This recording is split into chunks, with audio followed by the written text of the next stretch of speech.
Although Suits LA has a rough beginning, the original series has the answer to the complex plot issues with the spin-off.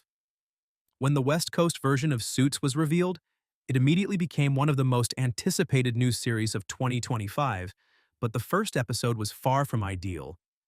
As it attempted to imitate the original series too much and failed to stick to its more unique ideas, the pilot episode appeared to have a poor grasp of an overarching plan for Suits LA, from unimpressive character introductions to high-intensity surprises that felt unjustified. Even though Suits LA received bad reviews at first, the spin-off has the remainder of its flagship season to establish itself, and I believe it will overcome its worst problems. Even though Suits LA took a while to establish itself as a standalone spin-off, the pilot episode, strangely, could have been far better if it had taken one key element from the original series. Suits LA would have been better served attempting to imitate Patrick J. Adams as Mike Ross rather than using Stephen Amell's Ted Black as the new Harvey Specter, Gabriel Macht. Outfits Mike Ross was the kind of ingenue character that LA needed. Even though Harvey was initially drawn to Mike Ross because of his remarkable problem-solving abilities and eidetic recall, he was still a total beginner being thrown into the deep end of Suits. Mike didn't have the real-world experience to manage cases, clients, and courtrooms just because he passed the bar. Actually, Mike's greenness caused Suits to argue early on. Mike had to learn the ins and outs of becoming a lawyer on the job, in addition to keeping the fact that he never attended law school a secret. Even though Mike is one of Suits' greatest characters, he deserved to be there. Although Suits LA couldn't have gotten away with hiring a genius like Mike, the spin-off might have benefited from having a new employee. The ideal narrative device for providing exposition without making it seem like an information overload is a new hire. It would be necessary for a new hire to get to know their coworkers in order to establish more organic character introductions and provide a general sense of the working environment and relationship dynamics. Suits LA could have ensured a more empathetic conclusion by laying the groundwork before unveiling the several twists of the premiere episode. In Suits LA, having a new Mike provides a more interesting view.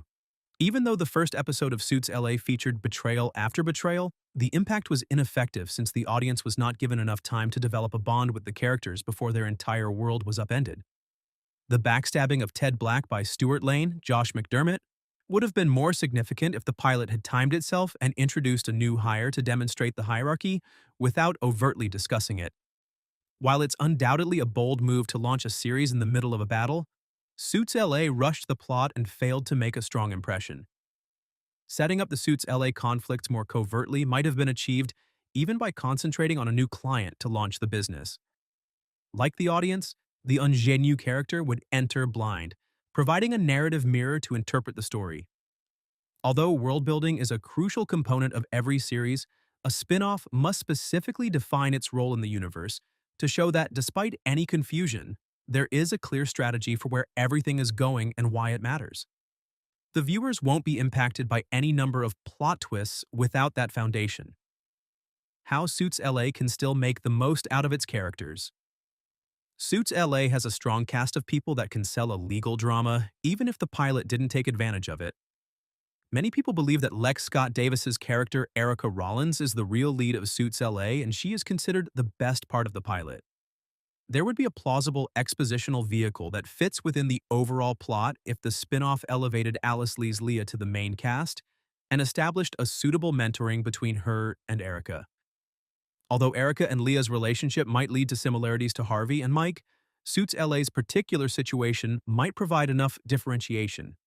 But Suits LA has to acknowledge that Erica is an individual, not the California equivalent of Jessica Pearson, Gina Torres, Rachel Zane, Megan, Duchess of Sussex, or any other strong female character from Suits. Suits LA has everything it needs to create an engaging legal drama, but it remains to be seen if it will evolve and learn from its failures.